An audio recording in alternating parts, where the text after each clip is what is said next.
What's up, guys? Welcome to the Something Awesome podcast, episode 2. Episode 3.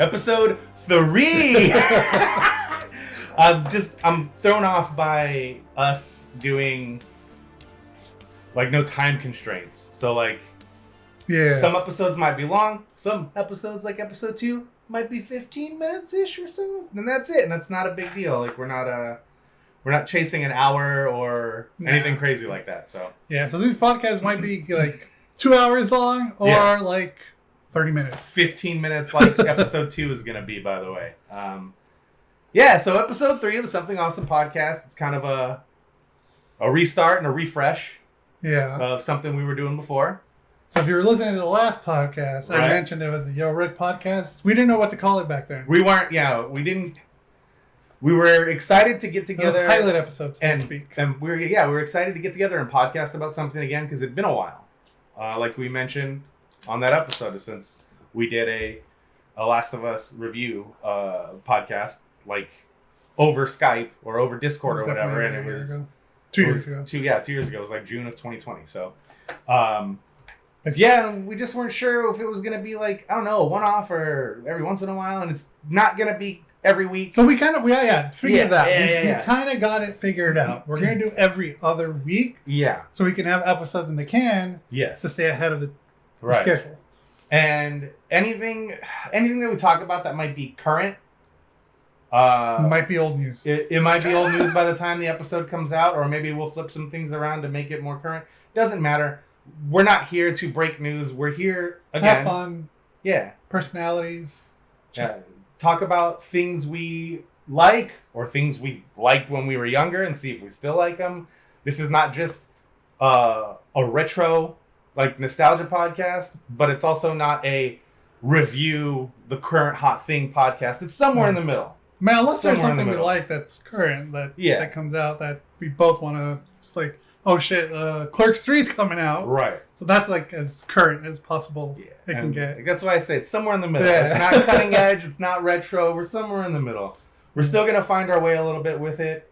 You got your top tiers here, and then you got your nice flavor here. So last week, last time we sat down and recorded and talked about the Batman Arkham games, I don't know, after it was over, Rick and I got very excited. And it was just going to be on his podcast feed. Then we got really excited. And then we're like, well, let's think of a new name. Let's start a new deal. We'll start fresh. And then over that weekend, we came up with name and all that. So it's the Something Awesome podcast. And that's what we're going to be doing going forward. Which you'll be able to find on iTunes, Google, YouTube, Anchor. Spotify, that's the one I'm forgetting. I already uploaded the RSS feed into Player FM, so if you're an Android chud like me and you use Player FM as your podcast catcher, it's in there. RSS feed. But so with that being said... That was a long-winded intro, That was a really long intro. I apologize for that. It's just fun. But at least you're up to date. Yeah, we had to get a lot of information out there right out of the gate, so they won't be as long-winded going forward, hopefully. But it'll be more concise. We do tend to be long-winded around here, around these parts. Speaking of being long-winded, BioShock. Yeah. Some news did come out for BioShock yesterday. Mm-hmm. I think it was Friday. Yeah, yesterday. So to clear up, today we're going to be talking about BioShock and BioShock Infinite, the video games. And I will kind of give a little bit about BioShock 2 because I played it a long time ago. Rick hasn't played that one yet. So this is mainly going to focus on BioShock and BioShock Infinite. Yeah. That's what we're going to be talking about today. But Rick, like you said, I kind of ran through them all. The second one, I played the second one. I don't think I finished the second one. Mm-hmm. At least, unless I did, and I don't remember the ending. Yeah. Because the ones that hit most to me was the first one and the recent one that I just finished playing on Twitch, Infinite. But before we get into that, I do want to bring up because as there was news about it, and I wanted to tell you about it because I want to know your opinion on it. So, and to be clear, I know that there's a BioShock TV show or movie or something in production. It's a movie in production or pre-production. It was announced a long time ago, but it was no news for a long time. But I have no idea what current article or news that Rick is going to bring up right now, so it's kind of like a first time I'm hearing it. So on Twitter, Netflix announced BioShock, a live-action feature film adaptation of the renowned video game franchise will be directed by Francis Lawrence. Okay. You might be familiar with him. He directed I Am Legend. Oh, yeah. The Hunger Games, Catching Fire. Which is a good... Which Catching we mentioned Fire before is very about the good. sequels. Yeah. We're going to have to do a Hunger Games And one. Slumberland, which I have not I haven't seen that either. But I loved I Am Legend, by the way. Okay, so loved I Am Legend. Yeah, me too. I love I Am Legend. We can do an episode about that too, because there's an alternate ending that some people, I don't know if you've seen it or not. Mm-hmm. Yeah. Okay. Yeah. That's pretty cool. I'd have to watch it again to refresh, but yes, I have seen it. I love that movie. It's so good. And Hunger Games Catching Fire is a really, really well done movie. Like, man, that's a good ass movie. So I've only seen the first one, and I think like half of the second one. Okay. Yeah, Catching Fire. But I gotta watch the movies. Yeah. And okay, now here's the best part. Okay. The writer. Okay, the writer is Michael Green. If that doesn't sound familiar to you, that's okay. Yeah, I don't know. Because even to me, I was like, it sounds vaguely so familiar. Yeah. He wrote Logan. Oh shit! Okay, which was very fantastic. Cool. Which I think you loved too. It was really good. It was a great like kind of catch-all like Old Man Logan and also like end of X-Men Logan stuff. Like it was really well put together amalgamation of Logan of the stories. two like movies and the comics. Yeah. And he also did the latest Blade Runner 2049, which I haven't seen. I haven't seen that either. I hear highly good things about it. I'm not a Blade Runner guy. Yeah, me neither. We've talked about this before on the other podcast. The 3 times I've tried to watch it, I can't. It's not that I don't like it. It's terrible. It's just like it's a slog to get through, and it's not a bad movie, but it's just not for me. You don't know which one. Like at least I don't know which one to watch too. Yeah, do I watch the 10-hour director's cut? Yeah. There's like a director's cut before that director's cut, and then the three. I can't say that word. The cinema cut. I guess the original cut that came out in theaters. Theatrical. There you go. Yes. I can't talk. I can't say that word. That's all right. I got you. But yeah, that movie was highly praised by a lot of people, yeah, especially people really with like the cinematography and that. And American Gods, which it's another big TV show that a lot of people love. So you got two great creative people doing a movie of a franchise. If they let them do what they're good at, it's going to be shot really well. And the story is going to be really compelling. Because, yeah. I'm also glad it's a movie and it's not a show because it'll be canceled after the first season. Yeah, and I don't think... there are sometimes I'll say like, a video game is better suited as a television show or maybe an animated show or a property. But I don't think BioShock would do well as a weekly, quote, prestige TV show. I think a movie is the right way to go with BioShock. I think so too. I mean, the game is short. You can beat it in like 5 hours, and you cut out a bunch of filler, and and I don't want to. So that's the thing. Now we're going to talk about this movie first before we get into the games. I do not want a recreation of the video game. I do not want a recreation of BioShock 1 or BioShock 2 or BioShock Infinite. If you're gonna make a movie, all in one? No. Is that what you're saying? No, I don't. No, I just don't want. I don't want to see the same story I just played. In any sense. So if they're making a BioShock movie, I want it to be different. Tell a BioShock story. If you want to be in Rapture. That's cool. I'm all for that because that'll look fucking great on screen. But don't just tell me the same story. I already know that story. Like Andrew Ryan? Yeah, everything because. With the that's Last kind of of Us, the whole point. No. That's not the whole point. The BioShock is a great property, and there are core tenets to the storytelling of those games that you can put together, and you can tell an original story and still call it BioShock. It doesn't. You can use same characters, but I don't. Perspective of like one of the citizens. Maybe, yeah, dude. Okay, that would be a TV show. That would be a TV show about the Splicers and the fall of Rapture. That would be. Actually would be a great television show.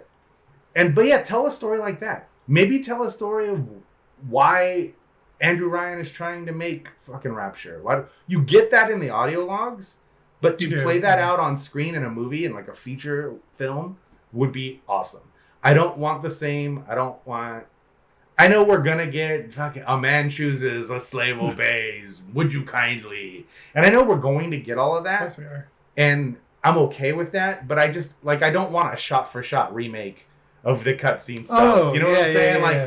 I think they wouldn't do that. I don't think it's I don't know. I think that'd be like little homages to the video game, you know, because me just watching Uncharted, which I know it's a whole other topic, but you're gonna make me watch that movie so they we can talk did about it. a decent job at it.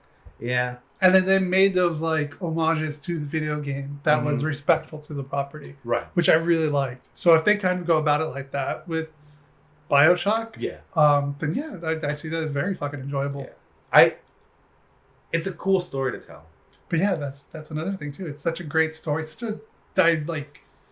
a world with so much history and lore to it that like we mentioned earlier, it could be a television show. Yeah. Through the eyes of one of the splicers or through the eyes of... When they first announced that they were going to do a BioShock movie, or it was got batted around as a TV show at one point too, and I was like, yeah, do the Fall of Rapture. Do it from the fucking ribbon cutting to the opening of Rapture and people transplanting into that city, and then that first season tell us how it became what it becomes in the video game. I would love to see a thriving Rapture on screen. That would be dope. But yeah, that kind of gets into the DLC territory too. Mm-hmm. I'm excited about this, especially with the writer and director. I was curious. I'm like, is he gonna like this? Because I think those two guys, again, I didn't know names, but I know what the things they've done after you told me. So but between those two guys, it'll be shot really well, and the story will be compelling as long as they let them tell that story. Let the creatives be creative is what we usually always said.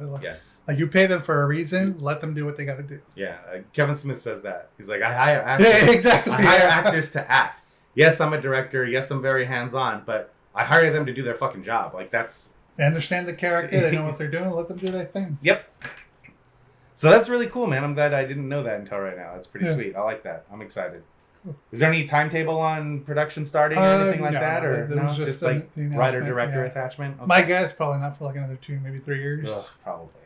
Which kind of sucks because I want to see it right now. I don't know. Netflix is pretty good at turning things around.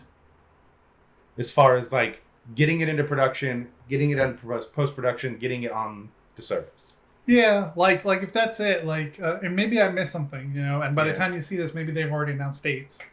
So you're yelling at us right now saying, they already said it's going to come out this time. Yeah, this is going to come out. But for we're going to be like, what the hell?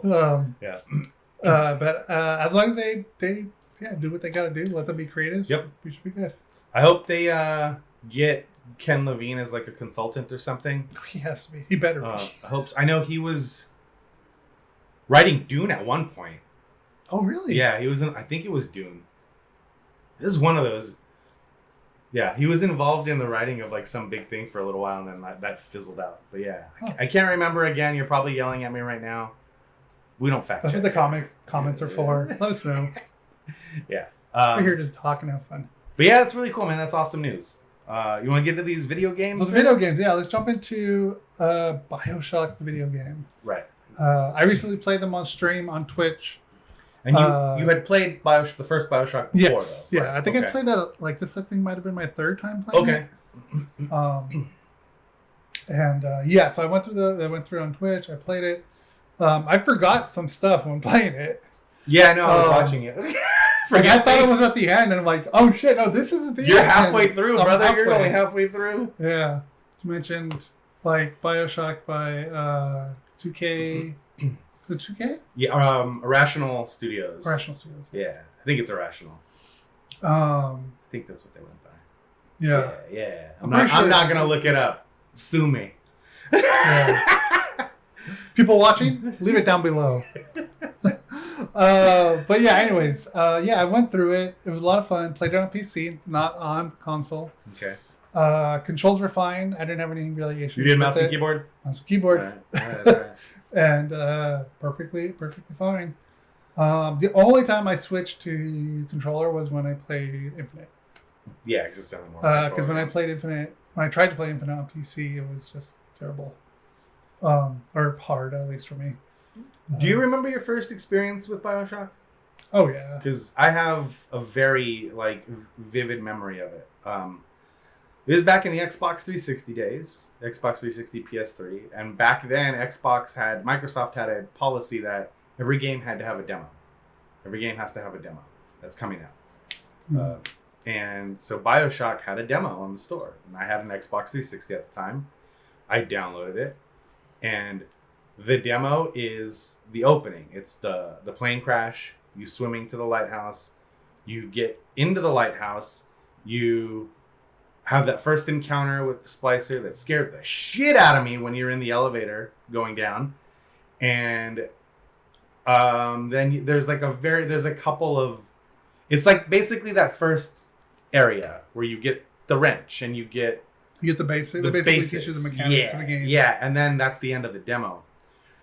But I played that demo probably 15 or 20 times. I was like, this is so cool. This is so cool. And then I ended up buying the game when it came out. And shortly after I got the game, Red Ring of Death, I had to send my Xbox in a cardboard coffin to Microsoft. They sent me another one. Put my hard drive on it. Turned it on. Played a demo for Project Gotham Racing. And had had the disc for BioShock. And we're like, Alexa's like, oh, hey, we're going to go grab some dinner. Let's go. And I was like, all right. So I turn off the box. We leave, we go to dinner. I come back, turn it on. That box red rings. Not only does that box red ring, it fries my hard drive. So all of my saves, everything for like 2 years of gaming, gone. And I'm like, okay. Sent it back to them. They sent me a new one. I said, hey, I think when I got the new one, I put the hard drive on. It's not recognizing it. Got customer support on the phone. For what it's worth, the Microsoft customer support, they did a decent job. They did a great job. Like, completely fantastic. And I have another story that I'll get into later about Microsoft customer service that I think, like, I had always had good experiences with them when it came to customer service. So they were like, oh, okay, it's not recognizing it. Send us the hard drive and we'll see what we can do. Send them the hard drive. No correspondence whatsoever. This is the only bad part about, like, when you RMA something and you send it out to get replaced. They usually don't give you, they just take it, you get something back, and you use it. So I sent it in. About a week and a half later, I get a box back with a hard drive in it, put it on, it's a blank fucking hard drive. And so I was like, hey, what's the deal? Why is the hard drive empty? Oh yeah, the hard drive you sent us was completely corrupted and we couldn't do anything to save it because of our proprietary file system, our proprietary drive system. We can't this, we can't that, blah, blah, blah, blah. And I was like, wow, so like all my save, because it's before cloud saving. It's before cloud saves. So all my saves are gone? Yeah. All my, like, I got to re-download everything? Yeah. And I was like, well, okay, I'm done with Microsoft. Thank you. Hung up the phone, sold my Xbox, all my games, got rid of everything, and then I went hard in the PS3 format. Yeah. So I had to wait like 8 months because it took an entire year for BioShock to come out on PS3 because they were still working out Unreal Engine kinks and stuff like that. There's like Skate and BioShock was like almost a year between releases, which was crazy. And there was usually EA games that did that. But 2 was a 2K game of BioShock, which was crazy. So I had to wait. I had a PS3, or I just gotten a PS3, and I had to wait. Then I got BioShock, and I played through it, and I was like, wow, this game's freaking great. I love this game.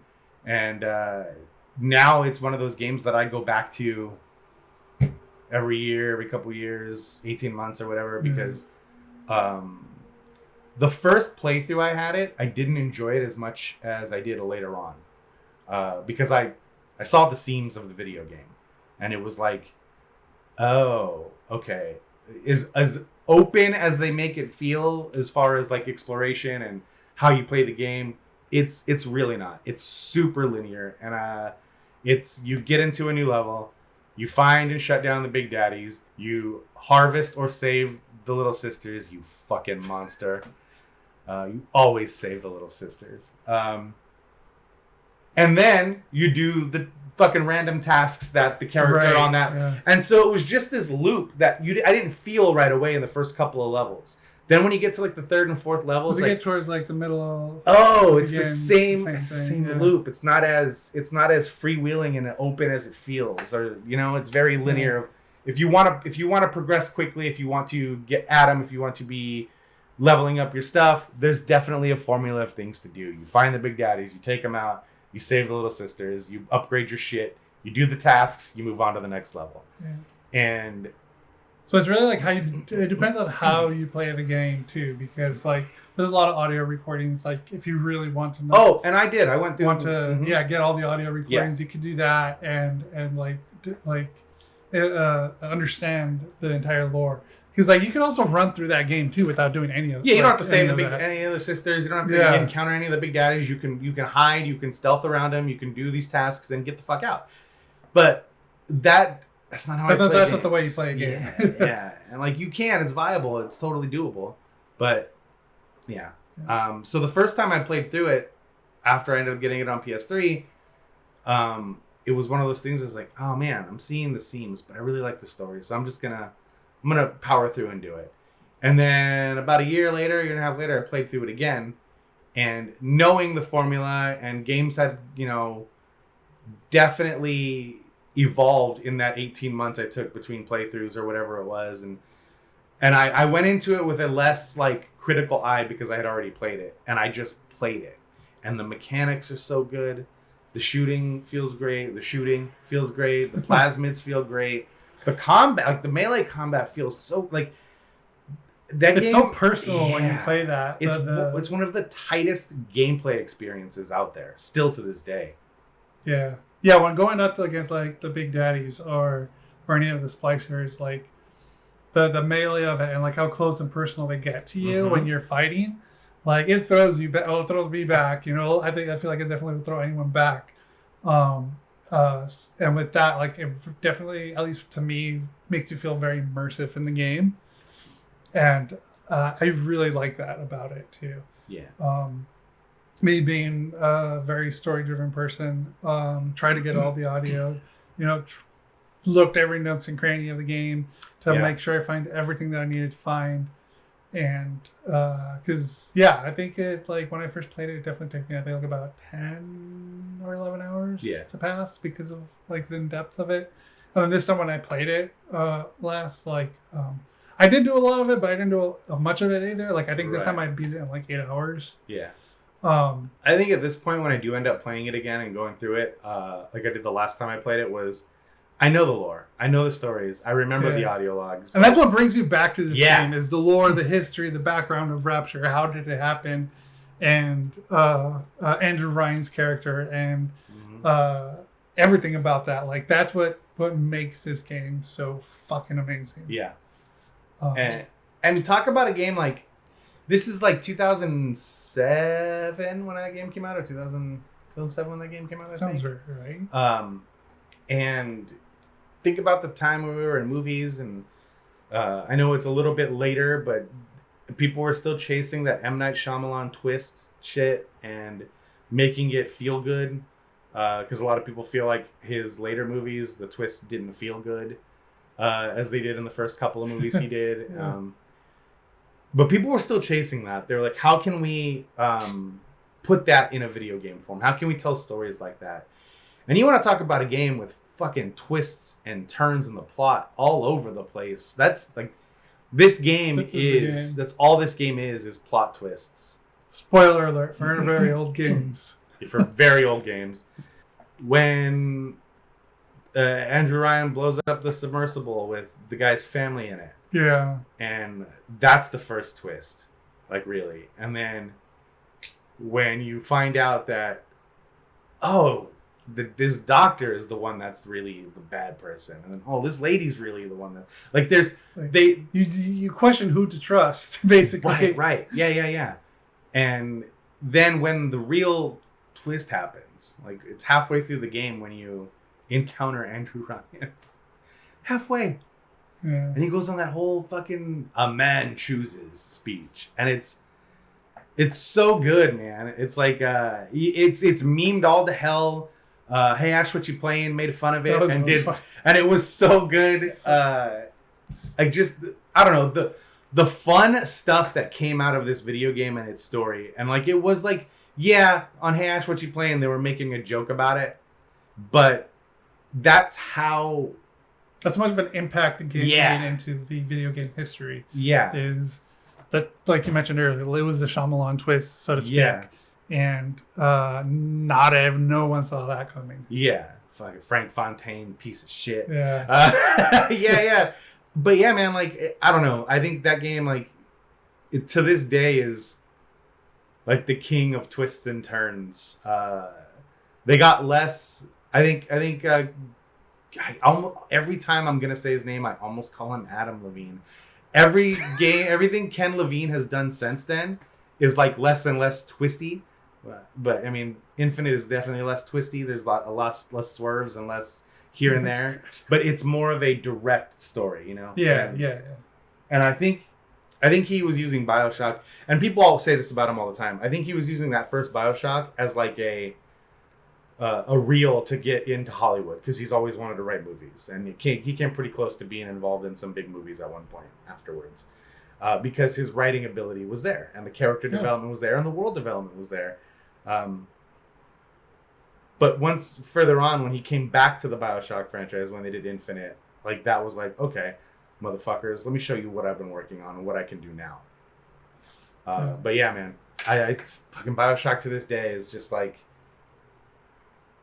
it's iconic, and it is definitely impacted and transcended, you know, video games and pop culture, because you've got people who walk around, would you kindly, don't even know that that's from BioShock. Like, that's how you know something's penetrated beyond its medium, is when memes are happening or people are using lines from the video game and don't even realize that it's from a video game. They just saw it somewhere, so they're using it. Like, would you kindly, and a man chooses and a slave obeys, and like all that stuff is, and that speech and the animation of the character of him walking around with the fucking so golf fucking club diabolical, evil shit, man. And especially like playing it, I got the HD remake retro version, or remake of it, or whatever you want to call it. Yeah, the remaster. There you go. I can't think of words. That's okay. I got you. Very clear, crisp, like updated. Like I even went to YouTube to see like the side-by-side comparisons. Yeah. And it's, you can tell like they really cleaned it up. But yeah, like the whole like would you kindly stuff, like anytime I hear someone say that, like I kind of like would you kindly? Yeah. like BioShock. Do you know, or are you just saying it because you've seen it? Like, do you know? You want to talk BioShock? Because I want to talk BioShock. Yeah. But yeah, anytime I see that or hear that, you know, phrase, it's like, all right. And it impacts me more now that I've finished the entire series. Yeah. And I guess if you want to jump into like the next game, I want to ask you real quick, plasmids in BioShock. In BioShock 1, they're called plasmids. Yeah. There are so many different plasmids in the game, like right down to shooting bees at people out of your friggin' hands, which is crazy. But I always found myself sticking with the first three you get: electricity, fire, and telekinesis. I didn't use any other plasmids. Oh, you didn't? No, I leveled up my wrench. I rocked fucking wrench, fully powered electricity. Like, I never thought about doing that. Yeah, that's how I did the whole game. I did use the guns sometimes, but very sparingly. And I do this every playthrough. I'm like, I'm gonna go hard on this different plasmid. I'm gonna go hard on the guns. We're gonna do it. And then eventually I get into the game, and all I do is fucking electricity, telekinesis, and wrench.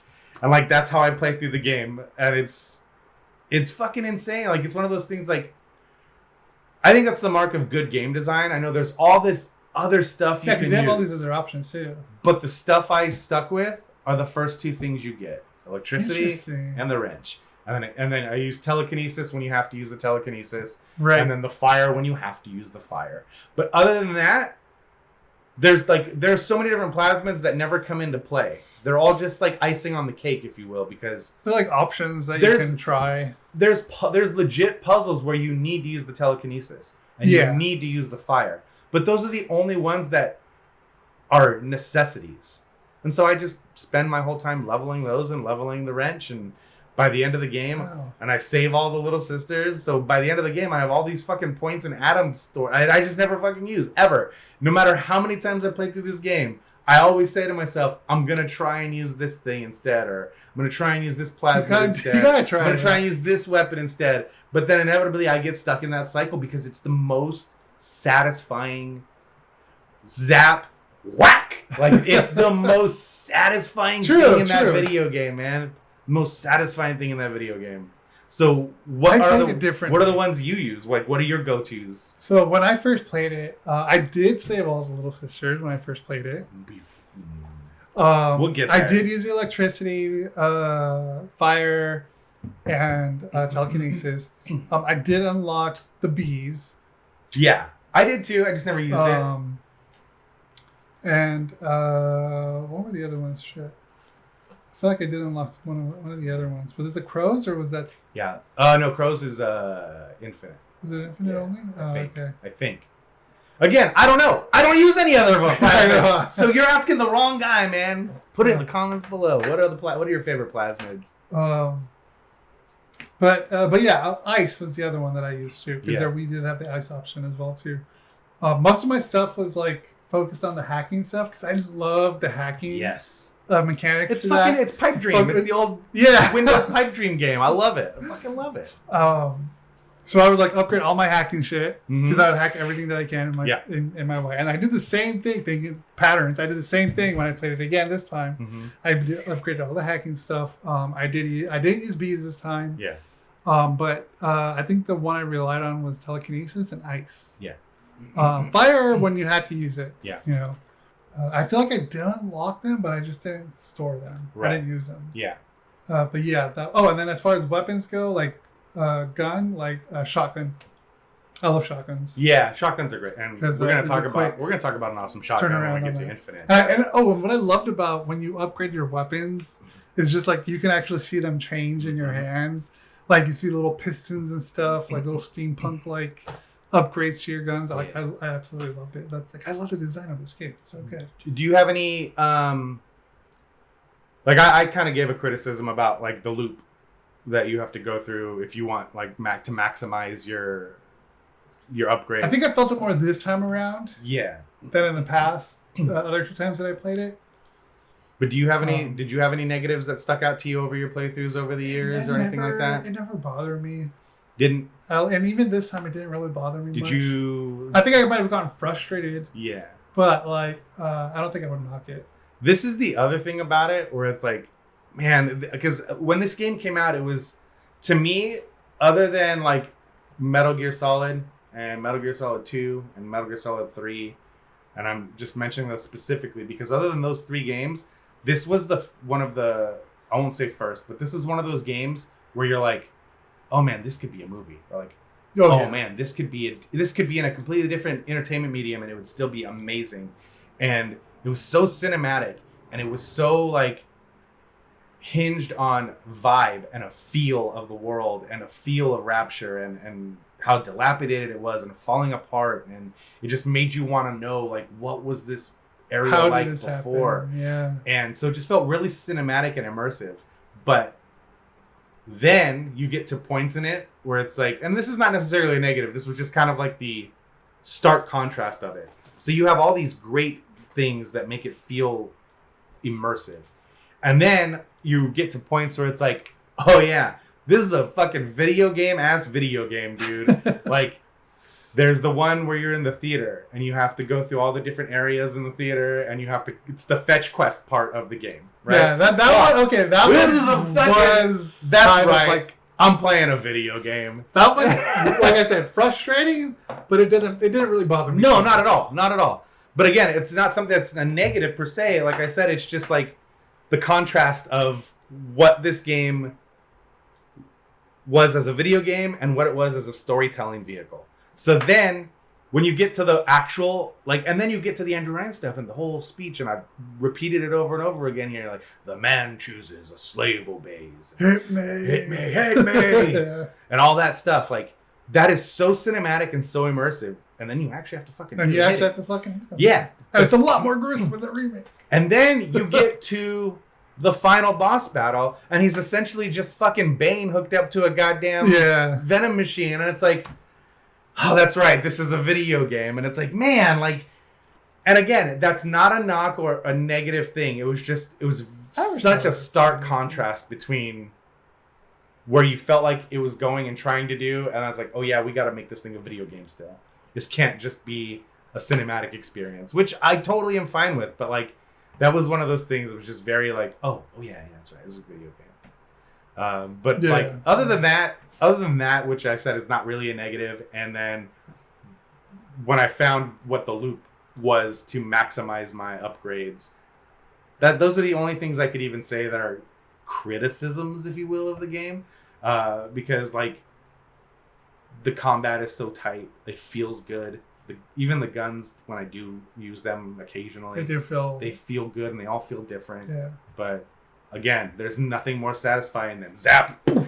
Nothing more satisfying. It's as satisfying as the crowbar from Half-Life. It's a wrench, and it's just as satisfying to melee somebody with that wrench and if you ask people who played Half-Life and Half-Life 2, like, that crowbar, like, that melee, just, it felt good, like, and it feels good in this game here. You definitely feel it when you throw that wrench down on someone. Yeah. Like I said, like, that's part that, and like the up closeness of how close the enemies get to you definitely gives it that immersive feel. And their erratic movement, and how scary this game is, like how much like horror where they hide, and like hearing them creepy crawling around, and you like trying to figure out which way they're coming from. Like, it's fucking the weird random ghost visions you get because of your injecting yourself with the atom. Right, yeah, like, woo, man, it's such a good game. It's such a good game. I didn't play the second one. I never finished the second one. I can tell you that. I didn't like the first-person shooter tower defense aspect of it. That got really boring to me really fast. So I pieced out of that one about halfway through it, and I just have never gone back to try and play it again. And I mentioned this when we talked about the Batman stuff on the previous episode. Most fans say that too. Like, you don't really need to play the second one, but it kind of gives you some context. And this is the problem I have with a lot of people that talk about BioShock 2. Oh, it's a terrible fucking game because Irrational didn't do it. Ken Levine wasn't involved. It's fucking terrible. Right. And I talked about this with Batman, and I never played Origins, not because it was a different studio, but Arkham Origins, not because it was a different studio, but just because there was other shit I was playing at the time that it came out, and I just didn't have time for it in my gaming Was it on the list? Yeah. And it had nothing to do with the studio, and I think that game, I know people who have played that game and really like it. I know people who play BioShock 2 and really like it. So me not being able to get through it has nothing to do with it being a different studio. It's the different style of combat loop. Because it is very tower defense. You don't have to do it, but you get these traps and you can set things up. And that when the splicers come in, you can kind of hang back and wait and just pick off the stragglers. And I might have to play it. You should. If you have access to it, you totally should. I have all three. At first, the first few times you do that, it feels really good. It's like, oh man, this is cool because it's different. But then I got caught in that same loop where I was like, I don't want to fucking put down traps. I don't want to set up this turret. I don't want to do that. I'm just going to fucking hit them with my drill and beat the shit out of them. Like that's what I'll do. And it just, and I didn't find, again, I only played through about half of it. So I'm not going to sit here and give like a definitive, it's not a good game, or it just wasn't for me at the time. And it's definitely a game similar to Arkham Origins. I want to go back and I want to play it again with a different perspective. But yeah, it just wasn't for me at the time, and I didn't go back to it because again there was other games out at the time, and it just kind of got lost in the backlog and got lost on the pile. But mechanically, it felt good. Like to be the big sister, to be like to be the big daddy in certain cases, and like to have the combat with the really fast big sister and stuff. Like that felt good, but it just I have to go back. Yeah, I should go back and do it again. Like the weight to the movement of the character. And I do remember that, very, like the very like tanky, like you felt like you were in the suit. Fuck, I wish they would put that out on PS5. That way you could use with the DualSense and with those triggers and how the haptics, and you could feel the weight in things, and woo, that'd be good. Man, that would make that game way more enjoyable. I bet if you could use those haptics that are in the new PlayStation controller. Yeah. But that's about all we'll talk about too, because neither one of us finished it, and it would be unfair to try and compare and contrast it with the other games in the franchise when we haven't finished it. So I just wanted to get out there that it's not a bad game. It just wasn't for me. BioShock Infinite, on the other hand. Woo! BioShock Infinite. This game. Yeah. This game is fantastic. Yeah. Like, it's so fucking good. Like, a lot of people say, like, oh, they like Infinite a lot better than the first one. I'm not saying that the first one's bad. They just say they liked it a lot. And I'm trying to wonder, like, how can you like the first one is really good. Like, I understand, but then play. So I played it. Yeah. Plus the DLC. Mm-hmm. This has to be the most cohesive world and gameplay, like, I've ever experienced. Yeah. That was Ken Levine trying to bring it all together. Like, insane. Yeah. Insane. Like, especially when you play the DLC. Like, and when you get to that last, very end part of the DLC, like returning the doll head.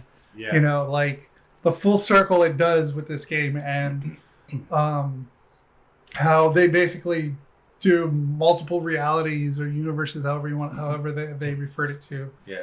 What's his name? Booker DeWitt. Booker DeWitt. Voiced by the one and only Troy Baker. Fantastic in this. Mm-hmm. So good. I dived right into this game. I did try playing it a while back. I ended up dropping playing it because I don't remember why. I think to be honest, I think I lost interest of it. Mm-hmm. And I was also playing it keyboard and mouse on PC before I got the remake. So this wasn't the remake that I currently played, because I have it I got it on Steam. Yeah.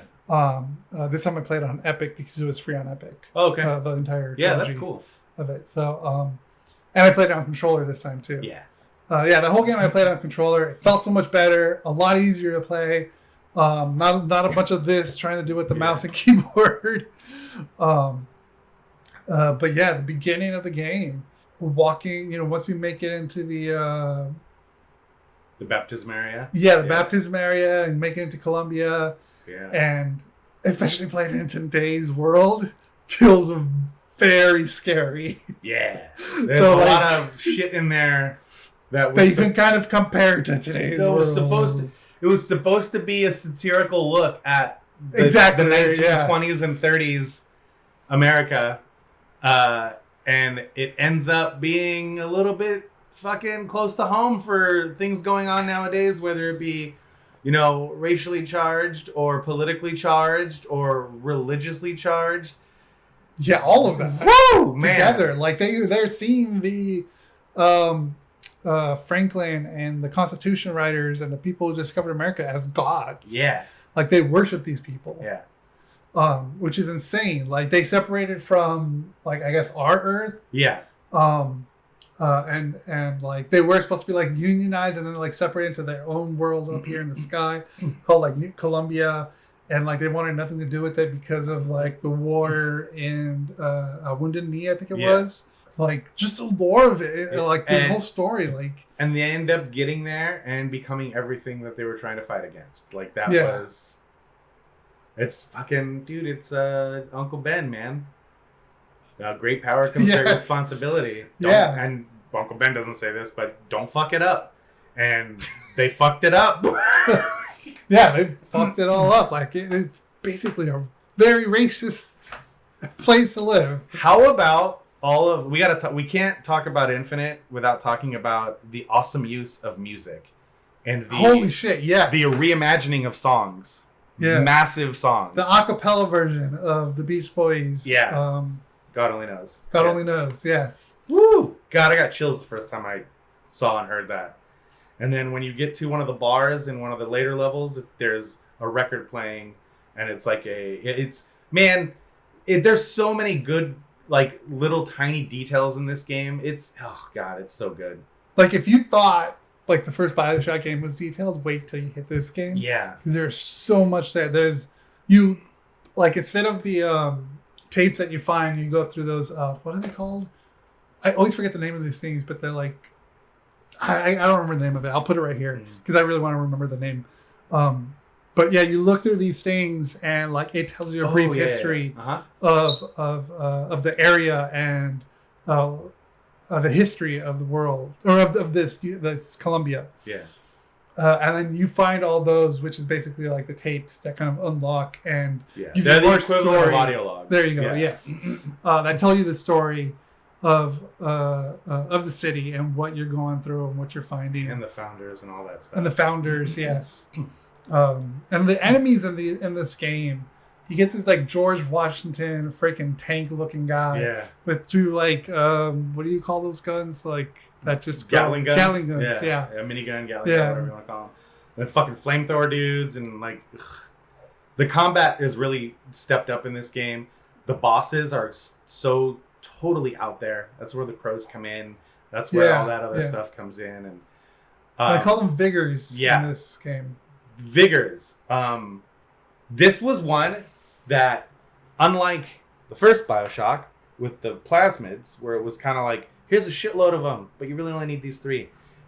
This one was, you're probably going to need to use all of these, especially these combat-centric ones, like the charging one and all that. And I got so into this game, I started looking on eBay and Etsy and all these other sites because I want those jars. I want replicas of those jars, dude. I've seen them on Etsy, dude. I want them so bad, dude. They're so cool looking, and man, they'd just be so cool to have replicas of those jars of the Vigors, and the fucking skyhook and. Yeah, that's that skyhook like I mentioned earlier. Not only is it a means of traversal, like from plane to plane, but it's also like it's a weapon, and you fucking can shove it into people's faces, and it spins, and you watch their face just explode.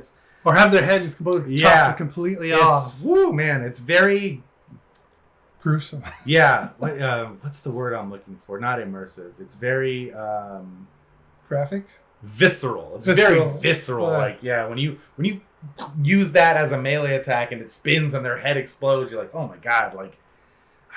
And again, I really feel like, I know they put out the remasters on PS4.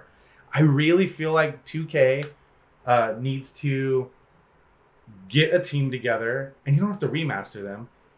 Again, you don't have to do that. Just figure out how to get the haptics from the PlayStation 5 controller to work in that. Could you imagine that? Like I said it about BioShock 1. If I remember correctly, my controller was vibrating. Yes, but it doesn't have the same nuance. You're talking about like the new controller. The new controller. It doesn't have the same nuance of the haptics that are in, a DualSense controller with the triggers that can like put more tension on things and like the subtlety of the rumble and stuff like that. And yeah, it's very, very cool, but I think it would be even better if that was involved. Like, whew! I remember going to E3 one year, and they had like this controller for first-person shooters on PC that was a big sphere, essentially, and it had a like an X and Y axis, and it had like a gun grip, or it had like a bunch of different things you could put on it, depending on the game you were playing. And you'd move it around this ball, and it felt like it was like first use of like actual haptic feedback and things, and they would have to recode things, and you pull the trigger on the gun, and it would vibrate and shake like for recoil. Cool. It was really cool, and like when the DualSense came out, I was like, oh man, it's like this big ass thing I saw at E3 in 2004 one year, but now in a controller instead of having to have this 30-pound thing with all these different gyros and everything in it. So it's all in the controller now, and it'd be really cool to play a game like BioShock using the haptics of the DualSense controller, or BioShock Infinite. Or shit, man, even BioShock 2, when you fucking put that drill into somebody. Woo! Feel it. Yeah. How did you feel about the choices and stuff that you get to make in this game? Like, the first one you really make is to either throw the baseball at the couple on stage or not to. Like, speaking of that. Yeah. So yeah, that's one of the choices that you make when you get to that Columbia part. And they also tell you to watch out for the guy with the marked hand. Yeah. Which is you. Which is me. So the first time I played it, I don't think I threw it at the people. Right. I went to throw it at the other guy.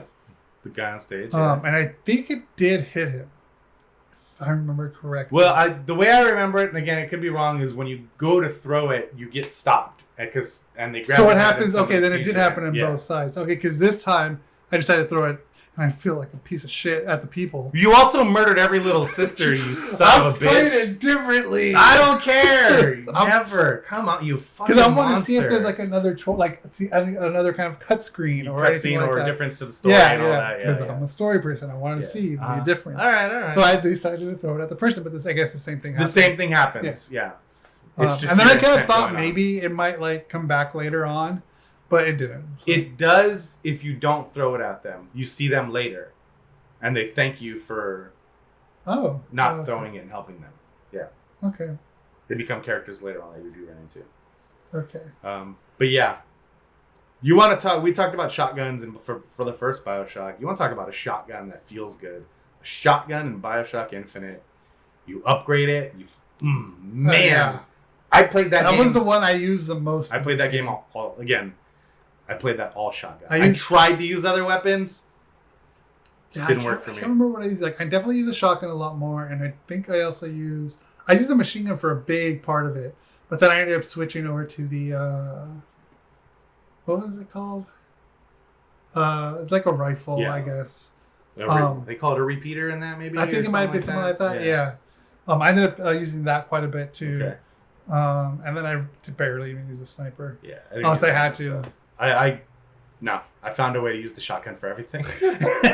But again, like I said earlier, this game definitely incentivized you using all your vigors. You really had to use. You didn't get stuck just using one. Yeah, you really had to use everything at your disposal to get through this game. Yeah. Which I loved a lot. Like, unlike the first game, like you had to rely on most of the vigors on this. Yeah. I did like their suit upgrade idea, where different hats give you like different like abilities perks and all stuff. that. Yeah. I thought that was interesting. I don't really feel like it did much, except for the vest that kind of like electrocuted them back or pushed them back. Yeah. I feel like that's the only one that really made a difference to me. Right. I think it was definitely a more focused game when it came to the combat system and the vigors, and they had a good idea with the loot system for the costumes. Yeah. But I never used any of those. Yeah. I think what would have been nice is if we actually got to see the when you were going through picking it out, like you actually got to see Booker wearing it. Yeah. But I guess that they're hiding his face for the reason of the game as well too. So that kind of makes sense as well too. Yeah, now that I think about it, never mind. How did you feel about the time jump stuff and the dimensional jumps, and with that one point when you get to New York, and it's burning down, and you get like transported to the 80s in New York, or like I don't know if Elizabeth opens the window or if it just opens in front of her. Yeah. Where you see New York, and then you start hearing Everybody Wants to Rule the World. Yes. Yeah. Like I great song. Great song, especially for this game. Perfect use. When you're hearing like Beach Boys and then it jumps to like 80s. Like, God, I love this game so fucking much. Like, I'm surprised how much I love this game. I played it about a year ago. That was the last time I played it. I played it on Switch about a year ago. I'm stupid. I own it on PS4. I bought the remasters on PS4, the re-releases on PS4. And then they were on sale on Switch. They had a collection, which was 1 and 2 and Infinite, or maybe it was just 1 and Infinite. Either way, but the collection was on sale for like $30. But each game individually was like $4.99. And I was like, oh shit. I was really playing a lot of Switch at the time, so I was like, oh, I'm going to get Infinite on my Switch, and I'll play my Infinite on my Switch. That'll be fun. But I do have the remastered collection on PS4, so I could just download it there and play them again. Dude, even just talking about it right now, Makes me want to play it again. I want to go back and play it. I want to play Infinite again. Yeah. I might play it again. Even when I finish the game, like, I think in a week or two I might come back to this game. Yeah. Just because, like, I want to understand it. Because I did have trouble with it a bit. Because there's so much history in this. There's so much lore to it. Mm-hmm. And then when you get to the... I'm jumping ahead of here, I guess. When you get towards the ending and you're doing all the different time jumps or different universe jumps, multiverse jumps, whatever you want to call it, like, that did confuse me. Especially when I did get to the end. Which, I don't know if we want to continue here or you want me to stop. No, we can keep going. Keep it flowy, dude. Yeah, I'm kind of on a roll here. When you do get to the end, where you see all the different Elizabeths, and you have to, like, you find out, like, he's basically... he's Comstock. There you go. Yeah. He's Comstock. Just from a different decision he made in a different universe. Yeah. And then when you get to that part, in like what name are you going to choose, Booker or Comstock? And then, you know, he just says both, and then he gets dunked and drowned. Like, and then the game basically ends with them disappearing, and then one kind of lingering there before it cuts to black. Like, I was kind of confused. Like, so I was like, wait, he's both? Like, what the fuck? Like, I didn't really understand too much about the jump. So I did have to go to YouTube and kind of try to find, like, kind of like a breakdown of it to kind of understand it more, which I think I understood. Like, my brain understood it, but processing it was like, because I just finished the game, was a bit of a challenge. So the way I took it, and I haven't looked up any of that stuff, so maybe you can tell me if I'm in the ballpark or not. The way I took it was, in this world, in this universe, you are not only the antagonist, you're also the protagonist. Yes. Right? They go out of their way to make it seem like, and I really like this misdirection. You know, we're talking about, like, plot twists. Yeah. And this game has its share of them, but I think the biggest twist in the game is that they make it seem like Elizabeth is going to be the savior of Columbia. Like, they make it seem like she is the one that needs to fix all this shit. She's got to get out. Almost like, it also has a Pleasantville vibe to it. Like, you have to get her out of this shelter, and you have to get her to experience these new things, and you have to get her... Because, like, there's points where she cuts her hair, and then she changes her clothes, and is definitely... she's dressing a little bit more provocative later on in the game, and she cuts her hair, and she's becoming a different person because she's becoming, I think, her mom, if I remember correctly. Right, but she's experiencing these things, and it's changing her personality, and it makes her want to change her personality. So, like, but at the end, when you get to that point where you realize, oh shit, Booker DeWitt is Comstock. It's just a different version of him, and you basically choose, at the end of the game, the character chooses to die and not be reborn, because if he is, then all this chaos continues. And the only way to close the loop and save all these different dimensions that are all fucked up is just for him to be gone and to go away. That's the way I took it. Yes. That's kind of basically what they said too. Like, they had to close the loop somehow, and the only way they can close the loop is by killing him. But at the same time, the loop can't be closed because it's a constant in the timeline. Right. So, even though he's dead not here... only by killing him, by him choosing. Well, yeah, choosing. A man chooses, a slave obeys. Right back to the first one. Yeah, basically that. So, like, you can't stop... I hope that didn't peak too hard. I leaned back. You're good. Okay. You're good. With that, yes. Like, he did stop the loop, but because it's a constant and a timeline, it basically can't be stopped. It's basically... oh, man, I had it in my head and I forgot it. It's the Matrix. It's the Matrix. There you go. You can't ever... Like, there's going to be another one. Yeah. There's going to be another one, which is kind of where the DLC comes in a way, too. So I haven't played the DLC since the original releasing of it. So I don't remember a lot of it. So this is where, this is probably the longest I'm quiet, which doesn't usually happen in this podcast or previous podcast. I am going to fucking submit the floor to you, my sir, and you have to... So the DLC... Remind me of this shit, because I haven't played it in like 10 years. So the DLC is in two parts. Yeah. Part 1 and Part 2. Part 1, you're basically a Booker, Spoilers for an old ass game. Yes. Going through BioShock New Year from the first one. From Rapture, okay. Yeah. So you're seeing Rapture at its, top tier. I remember that much. Moment. You hear swing dancing. You hear people drinking and having a good time and all that good stuff.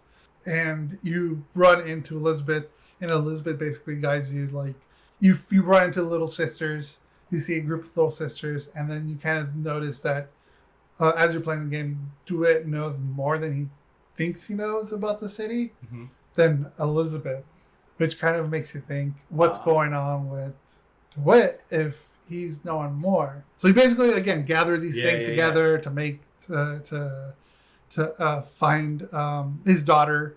You basically get to a point in the game where the mechanic is like the daughter is basically is a little sister crawling through the vents, and you get to the part where you have to start shutting these vents in order to pull her out because he wants his daughter. He wants to go back, and live his life with his daughter. So you shut these different vents. You finally try to bring down his daughter, and then she gets angry. She's like, no, leave me alone. And then she says the words, Mr. Bubbles. Oh, yeah, that's right. And then, kapow, he gets stabbed by a drill by one of the big I need to go back and play this DLC again. And then we think, okay, so is he dead? And then, that's kind of where part 1 ends. Part 2 begins. And in part 2 is where the next twist happens, is where you find out that you end up playing as Elizabeth in the game. Yeah. You do end up finding out that DeWitt is Comstock, basically. Same thing, he's the same person. Elizabeth was working actually against him. So then you play as Elizabeth, which I love the gameplay with Elizabeth because with her, it's all stealth. I don't remember any of this Elizabeth stuff. I need to play this. It was all fucking Metal Gear Solid stealth shit. So you would absolutely love it. You have to sneak around. Even every move you make, they'll be watching you.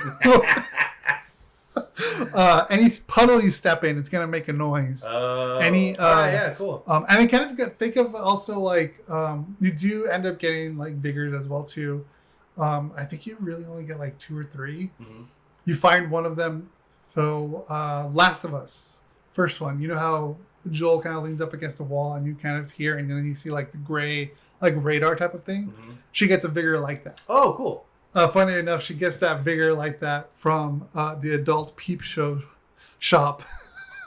Because that's one of the vigors they're specialized for, fucking perverts. Yeah.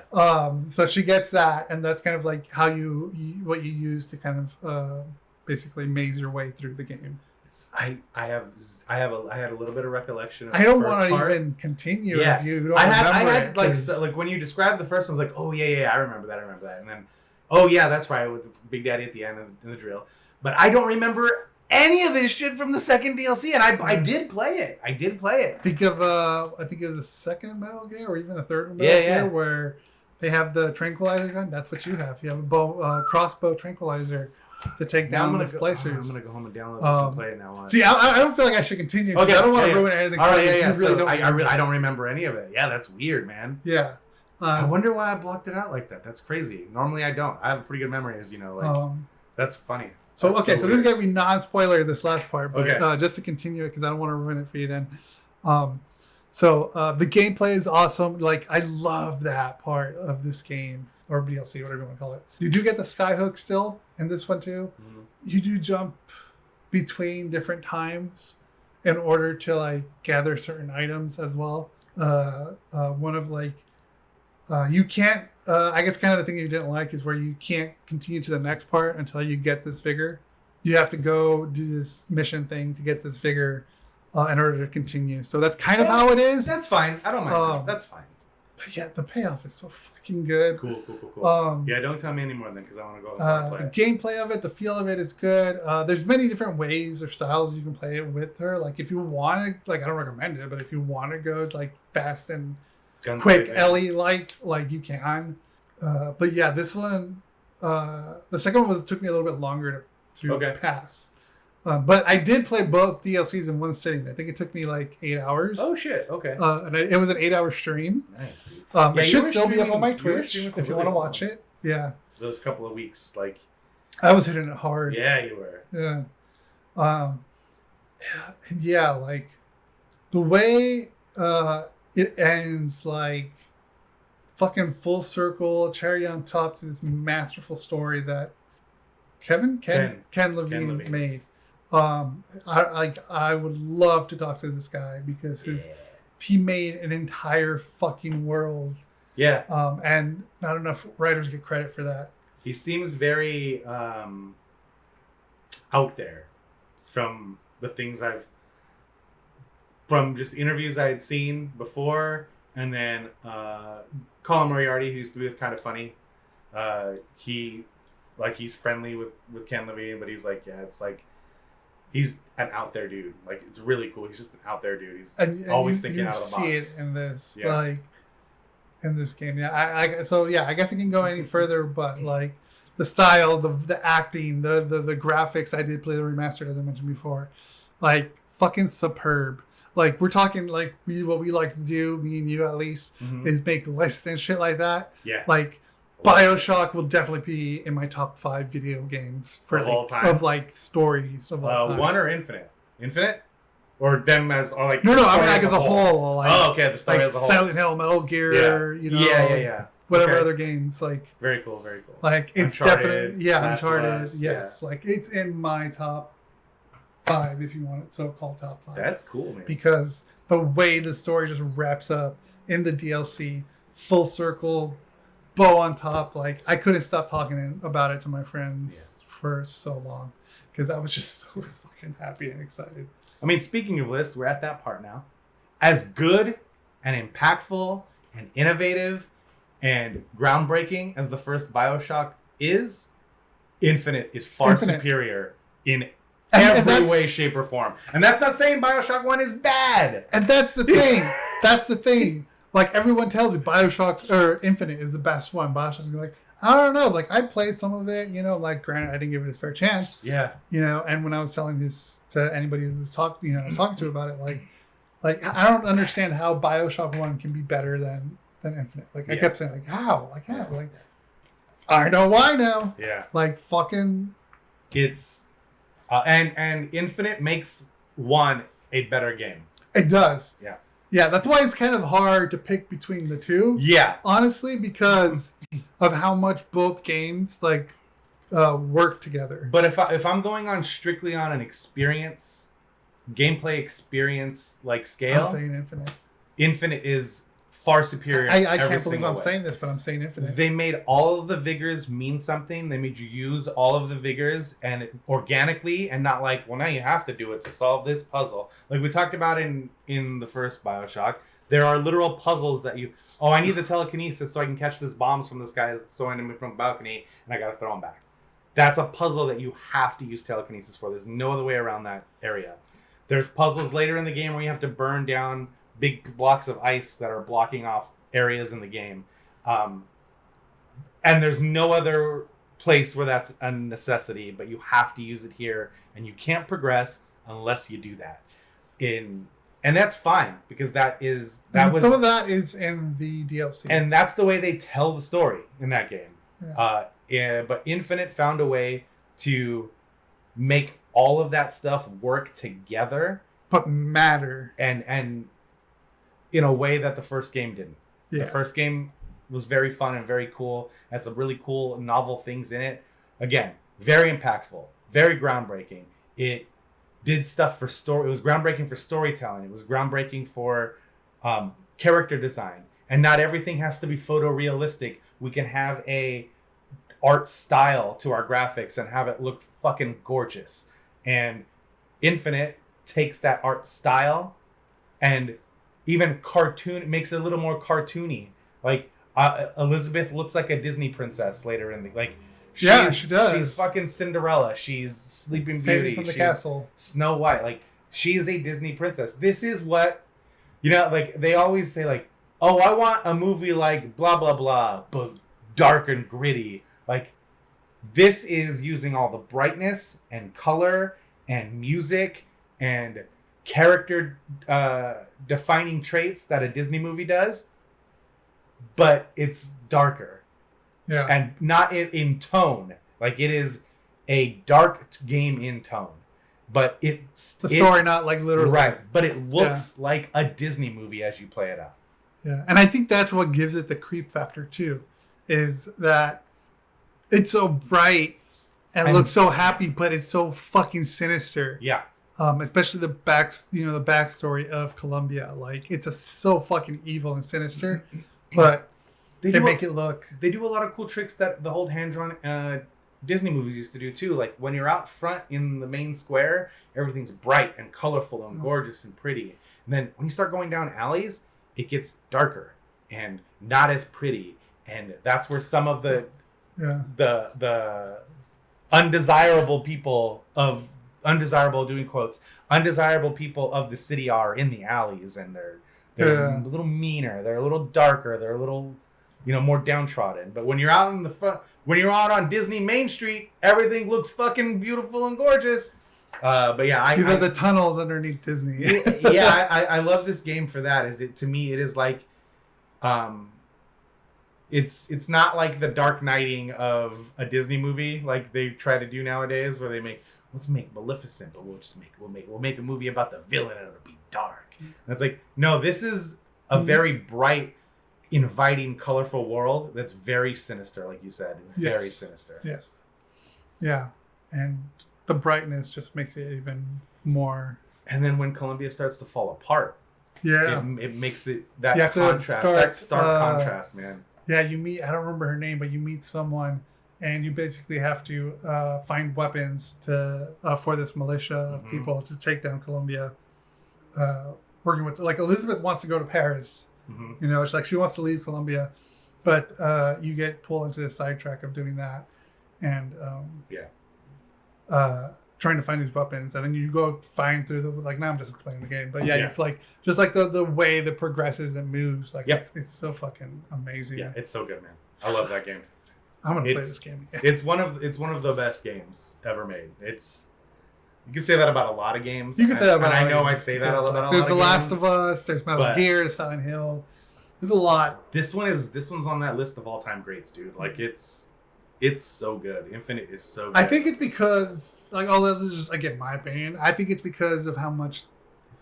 And I'm not like, I always, like, I know I'm like holding back and backtracking here, but it's not like I'm not like I'm trashing the other properties that I do love, but like this is such a meticulous, cohesive world that's both video game, movie, and book, like, rolled into one. Yeah, that's the best way I can describe it. Yeah, it is a this is an old term, man, that fucking a lot of people that aren't in their 40s won't know, but it is a multimedia experience, man. Like, yeah, everything about it is so tightly designed and well put together. I can't say any more good things. Yeah, there's really nothing else. And there's zero negative.